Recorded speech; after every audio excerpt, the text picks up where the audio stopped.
कहानी की शुरुआत एक स्पेसशिप से होती है जो अंतरिक्ष से बेहद तेज रफ्तार में नीचे गिर रही होती है। कुछ ही पल बाद वह एक तालाब में आकर क्रैश हो जाती है। स्पेसशिप का दरवाजा खुलता है और स्पेस सूट पहने इंसानों जैसे दिखने वाले दो लोग बाहर निकलते हैं। उनमें से एक अपने बेहोश साथी को घसीट कर किनारे लाता है, लेकिन खुद भी थक कर वहीं बेहोश हो जाता है। बेहोशी में उसे अपने ग्रह की पुरानी जिंदगी की झलकियां दिखाई देती हैं। होश आने पर वह देखता है कि उसके साथी की छाती पर गहरा घाव है और उसकी मौत हो चुकी है। तभी तालाब में पड़े उसके कंप्यूटर से आवाज आती है। वह उसे बाहर निकालकर आसपास की जानकारी जुटाने की कोशिश करता है। कंप्यूटर बताता है कि आसपास उनकी कोई दूसरी स्पेसशिप मौजूद नहीं है। यह सुनकर वह निराश हो जाता है। फिर वह कंप्यूटर से एक तार अपनी आंख में जोड़ता है। कुछ ही सेकंड में इस ग्रह का पूरा इतिहास, यहाँ के लोगों की भाषा, जानवरों की जानकारी और रहने सहने का तरीका उसके दिमाग में पहुंच जाता है। इसके बाद वह अपनी बंदूक से निशानेबाजी की प्रैक्टिस करता है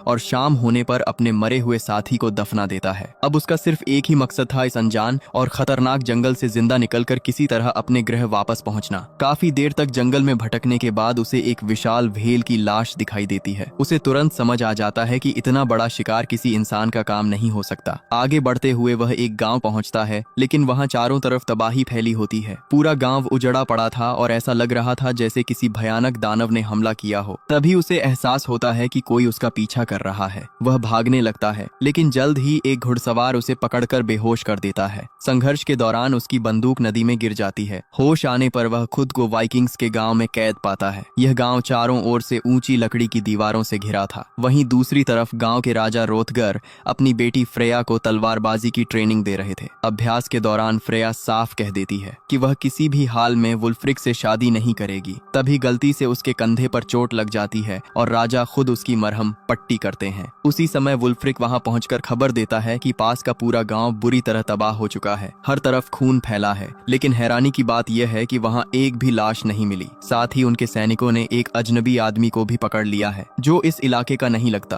कुछ देर बाद पूरे गांव के सामने उस अजनबी को कैदी बनाकर खड़ा कर दिया जाता है और लोग उसका तमाशा देखने लगते हैं। फिर वुल्फ्रिक उसे पूछताछ के लिए अंदर ले जाता है। जब उसका नाम पूछा जाता है तो वह अपना नाम कीनन बताता है। वह झूठ बोलते हुए कहता है कि वह उत्तर दिशा से ड्रैगन का शिकार करने आया है, लेकिन कोई उसकी बात पर भरोसा नहीं करता। सबको यकीन था कि पास के गांव की तबाही के पीछे उसी का हाथ है। मौका मिलते ही कीनन भागने की कोशिश करता है, लेकिन ताकतवर वाइकिंग्स उसे फिर पकड़ लेते हैं। बाद में अकेले कैद होने पर वह गर्म लोहे की मदद से अपनी जंजीर तोड़ने की कोशिश करता है। तभी फ्रेया वहां आ जाती है। उधर राजा रोथगर वुल्फ्रिक से पूछते हैं कि उस अजनबी के बारे में कुछ पता चला या नहीं। वुल्फ्रिक बताता है कि अब तक कोई खास जानकारी नहीं मिली। तब राजा उसे तबाह हुए गांव के राजा गुना को ढूंढकर लाने का आदेश देते हैं ताकि उसे समझाया जा सके कि इस हमले में उनका कोई हाथ नहीं है। लेकिन वुल्फ्रिक इसके लिए तैयार नहीं होता। वह बताता है कि गुना ने सालों पहले उसके पिता की हत्या की थी, इसलिए वह उससे नफरत करता है। तब राजा समझाते हैं कि उस घटना में गुना नहीं बल्कि उसके पिता की गलती थी। इसी बीच फ्रेया कीनन से पूछती है कि क्या उसने ही उस गाँव पर हमला किया था। कीनन साफ इनकार कर देता है। अचानक वह अपनी बेड़ियां छुड़ाकर फ्रेया और पहरेदारों पर हमला कर देता है।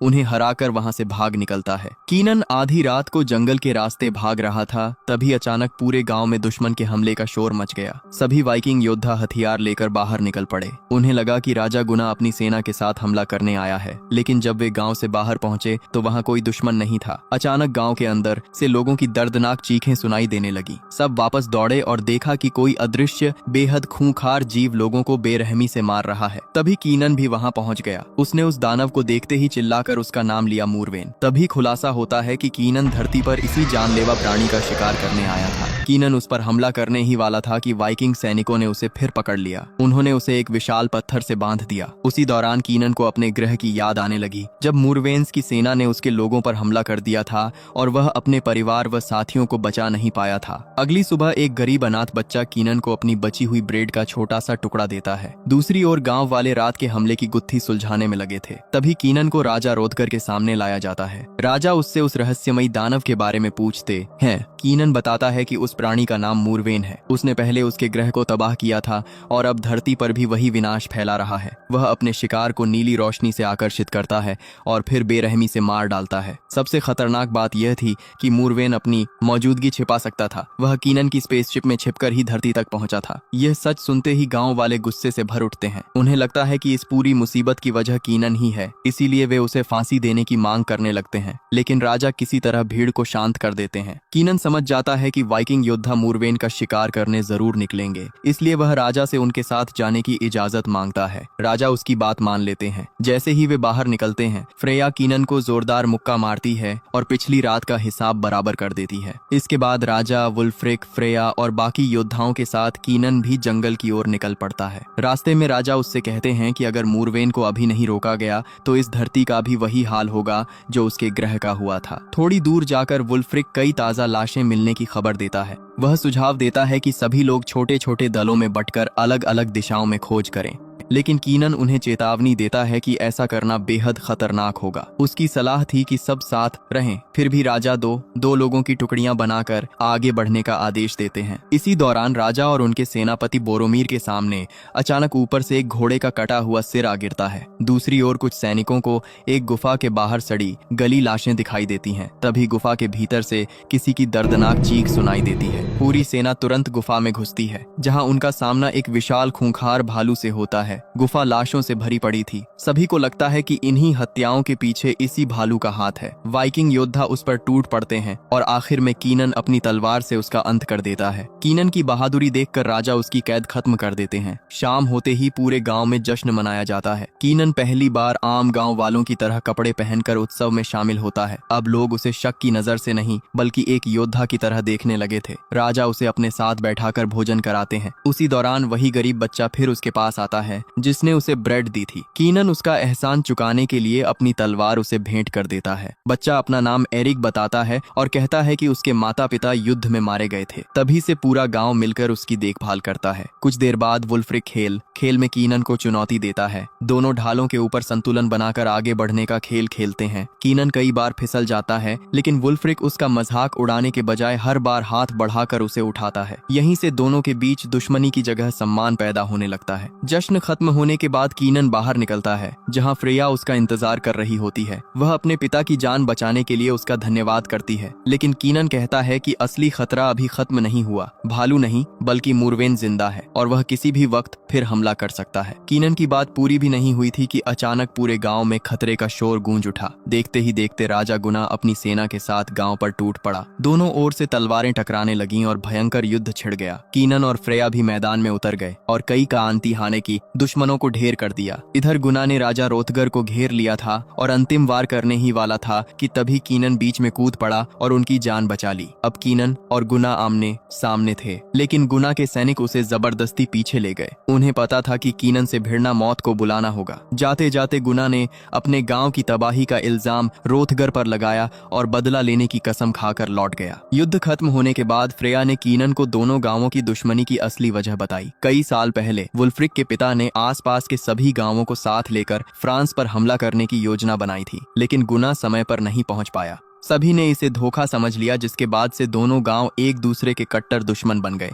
उधर गुना अपनी सेना के साथ जंगल में रुका हुआ था। तभी एक सैनिक पास के तालाब की ओर गया और अचानक पानी में छिपा मूरवेन उस पर टूट पड़ा। कुछ ही पलों में उसने कई सैनिकों को बेरहमी से मार डाला। गुना को लगा कि यह हमला वुल्फ्रिक की चाल है, इसलिए वह पूरी ताकत से लड़ने लगा, लेकिन मूरवेन के सामने उसकी बहादुरी भी बेकार साबित हुई। किसी तरह जान बचाकर वह अपने बचे हुए साथियों के साथ वाइकिंग गांव की ओर भागा। गांव के दरवाजे पर पहुंचकर गुना के लोग मदद की गुहार लगाने लगे, लेकिन वुल्फ्रिक को लगा कि यह दुश्मन की नई चाल है। उसने बिना देर किए तीर चलाने का आदेश दे दिया। कुछ ही पलों में गुना के लगभग सभी साथी मारे गए। आखिर में सिर्फ गुना जिंदा बचा। तभी कीनन ने बीच में आकर सैनिकों को रोका और गांव का दरवाजा खुलवाया। जैसे ही गुना अंदर आया, वुल्फ्रिक उसे मारने दौड़ा। तभी सबकी नजर जंगल से आती रहस्यमयी नीली रोशनी पर पड़ी। वह रोशनी एक आदमी को अपनी ओर खींच रही थी। अगले ही पल वह नीली चमक लाल हो गई और मूरवेन का असली भयानक रूप सबके सामने आ गया। उसने उस आदमी को पल भर में मार डाला और फिर अंधेरे जंगल में गायब हो गया। गया। अब किसी को भी शक नहीं रहा कि अब तक हुई सारी तबाही के पीछे वही दानव था। राजा रोतगर ने तुरंत सभी सरदारों को ग्रेट हॉल में बुलाया। वहाँ भी गुना और वुल्फ्रिक एक दूसरे पर भड़क रहे थे। गुना ने बताया कि उसने मूरवेन पर पूरी ताकत से तलवार चलाई थी, लेकिन ऐसा लगा जैसे वह पत्थर की दीवार से टकरा गई हो। तब कीनन ने कहा कि मूरवेन को खुले मैदान में हराना नामुमकिन है, उसे चालाकी से जाल में फंसाना होगा। लेकिन वुल्फ्रिक फिर उसकी बात का विरोध करने लगा। उसका कहना था कि एक बाहरी आदमी की सलाह पर भरोसा नहीं किया जा सकता। दोनों के बीच बहस इतनी बढ़ गई कि हाथापाई की नौबत आ गई। राजा ने बीच बचाव किया और आखिरकार कीनन की योजना पर भरोसा जताया। उन्होंने आदेश दिया कि मूरवेन को फंसाने के लिए वैसा ही जाल तैयार किया जाए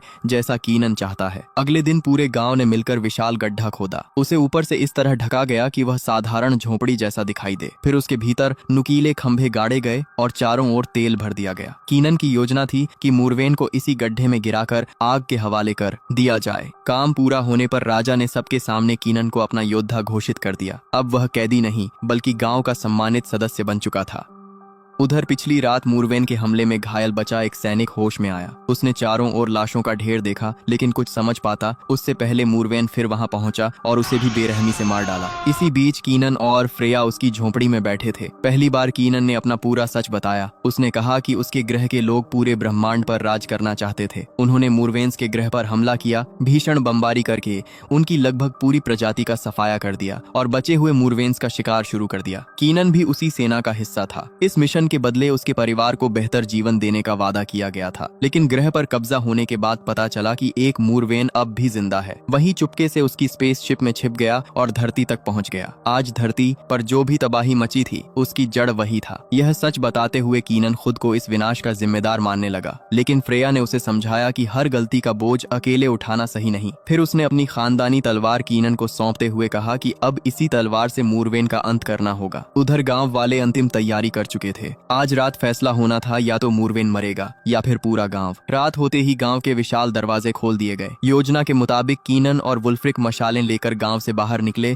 और अंधेरे जंगल में मूरवेन का इंतजार करने लगे। चारों तरफ सन्नाटा पसरा था, दूर तक कुछ दिखाई नहीं दे रहा था। इसलिए कीनन ने जलती हुई मशाल जंगल की ओर फेंक दी। मशाल की रोशनी पड़ते ही सबके होश उड़ गए। मूरवेन बिल्कुल उनके सामने खड़ा था। तभी अचानक एक पादरी उसके सामने आ गया और भगवान के नाम पर उसे वापस लौट जाने को कहने लगा। लेकिन मूरवेन ने एक ही वार में उसका सिर धड़ से अलग कर दिया। यह देखकर कीनन और वुल्फ्रिक तुरंत भागे ताकि मूरवेन उनका पीछा करते हुए जाल तक आ जाए। योजना सफल रही और मूरवेन सीधे गहरे गड्ढे में जा गिरा। लेकिन उसी समय वुल्फ्रिक का पैर फिसल गया और वह भी गड्ढे में गिर पड़ा। बाहर का रास्ता बंद हो चुका था। ऊपर खड़े धनुर्धर आग वाला तीर छोड़ने ही वाले थे कि कीनन ने अपनी जान जोखिम में डालकर वुल्फ्रिक को बाहर खींच लिया। अगले ही पल आग का तीर गड्ढे में गिरा और जोरदार धमाका हुआ। पूरा गड्ढा आग की लपटों में घिर गया। सबको लगा कि मूरवेन मर चुका है। लेकिन तभी औरतों की भीड़ के पीछे से एक दूसरा छोटा मूरवेन निकल आया। यह उसी का बच्चा था। उसे देखते ही पूरे गांव में अफरा तफरी मच गई। फ्रेया ने बिना डरे उसका सामना किया। तभी राजा रोतगर भी उसकी मदद के लिए पहुंचे। लेकिन छोटा मूरवेन उन्हें जोरदार टक्कर मारकर दूर फेंक देता है। उसी वक्त आग में जलता हुआ बड़ा मूरवेन भी गड्ढे से बाहर निकल आता है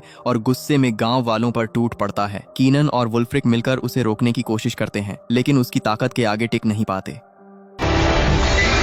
तभी गुना उनकी मदद के लिए आता है, मगर मूरवेन अपनी पूंछ के एक ही वार से उसका सिर धड़ से अलग कर देता है और फिर जंगल की ओर भाग जाता है। उसी समय एरिक दौड़ता हुआ कीनन के पास आता है और बताता है कि दूसरा मूरवेन अभी भी जिंदा है और फ्रेया अकेले उसका सामना कर रही है। कीनन तुरंत वहां पहुंचता है, लेकिन फ्रेया अपने पिता की लाश को गोद में लेकर रो रही होती है। राजा रोतगर मारे जा चुके थे। अगली सुबह पूरा गाँव शोक में डूबा था। लोग डर के मारे अपना घर छोड़कर नावों में बैठने लगे। एरिक भी कीनन के साथ रुकना चाहता था, लेकिन कीनन ने उसे समझाया कि अभी गांव सुरक्षित नहीं है। उसने एरिक से वादा किया कि सब कुछ खत्म होने के बाद वह उसे फिर जरूर मिलेगा। राजा की मौत के बाद वुल्फ्रिक नया राजा बना, लेकिन अपने लोगों की हालत देखकर वह पूरी तरह टूट चुका था। तब कीनन ने उसका हौसला बढ़ाया और कहा कि जब तक दोनों मूरवेन्स जिंदा हैं, किसी की जिंदगी सुरक्षित नहीं होगी। इसके बाद कीनन ने बोरोमीर को एक नया और शक्तिशाली भाला बनाने का आदेश दिया। फिर वह फ्रेया और वुल्फ्रिक के साथ उस तालाब पर पहुंचा जहां उसकी स्पेसशिप गिरी थी। कीनन पानी के भीतर जाकर अपनी जरूरी चीजें ढूंढने ढूंढने लगा। अचानक उसे पानी में मूरवेन की परछाई दिखाई दी। वह तुरंत बाहर निकला, लेकिन बाहर का नजारा देखकर उसके होश उड़ गए। उनकी नाव पूरी तरह टूटी पड़ी थी। वुल्फ्रिक बेहोश पड़ा था और फ्रेया गायब थी। उधर बोरोमीर नया भाला तैयार कर चुका था। कीनन उसे लेकर एक पुराने कुएं में उतरा, जहां जमीन के नीचे जाने वाला गुप्त रास्ता था। वुल्फ्रिक और बोरोमीर भी उसके पीछे पीछे चल पड़े। दूसरी तरफ फ्रेया की आंख एक अंधेरी गुफा में खुलती है। चारों ओर इंसानों और जानवरों की लाशें बिखरी पड़ी थीं। तभी छोटा मूरवेन उसके सामने आ जाता है, लेकिन उसी समय उसे कीनन और उसके साथियों की आहट सुनाई देती है, इसीलिए वह फ्रेया को छोड़कर उनकी तरफ बढ़ जाता है। इधर कीनन और उसके साथी गुफा के अंदर पहुंचते हैं, जहां उबलते लावे से भरा विशाल गड्ढा था।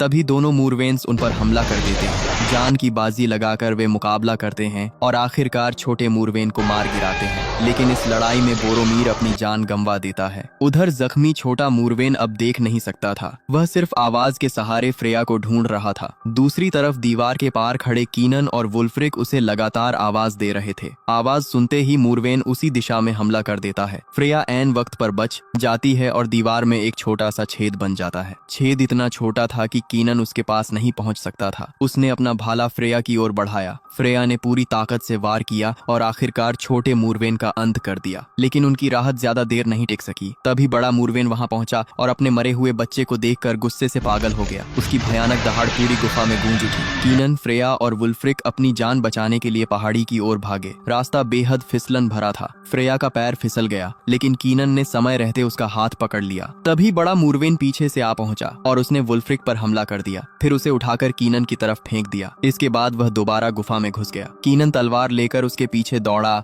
और एक ही वार में उसकी टांग काट डाली। घायल होने के बावजूद मूरवेन पीछे से उस पर झपटा, लेकिन उसी वक्त फ्रेया ने पीछे से हमला कर दिया। मौका मिलते ही कीनन ने लगातार कई वार किए। आखिरकार उसने अपनी पूरी ताकत लगाकर मूरवेन का हाथ काट दिया। संतुलन बिगड़ते ही वह गहरी खाई में गिर गया और हमेशा के लिए खत्म हो गया। तीनों घायल हालत में वुल्फ्रिक के पास पहुंचे। उसने आखिरी सांस लेते हुए पूछा, क्या मूरवेन मर गया? कीनन और फ्रेया ने मुस्कुराकर हाँ में सिर हिलाया। वुल्फ्रिक ने चैन की सांस ली और अपना राजा बनने वाला लॉकेट कीनन को सौंप दिया। यह संकेत था कि उसके बाद गांव की जिम्मेदारी अब कीनन संभालेगा। कुछ ही पलों बाद वुल्फ्रिक ने हमेशा के लिए आंखें बंद कर लीं। इसके बाद कीनन और फ्रेया गांव लौटे और सभी को मूरवेन के अंत की खुशखबरी सुनाई। समय बीतने के साथ दोनों ने शादी कर ली। कीनन गांव का नया राजा बना और उसने एरिक को अपना बेटा बना लिया। एक समय जो योद्धा अपने गृह लौटना चाहता था, आखिरकार उसे धरती पर ही अपना नया परिवार और नई जिंदगी मिल गई। दोस्तों, वीडियो कैसी लगी हमें कमेंट करके जरूर बताएं। साथ ही ऐसी ही और वीडियो के लिए चैनल को सब्सक्राइब भी कर लें। मिलते हैं अगली शानदार वीडियो में।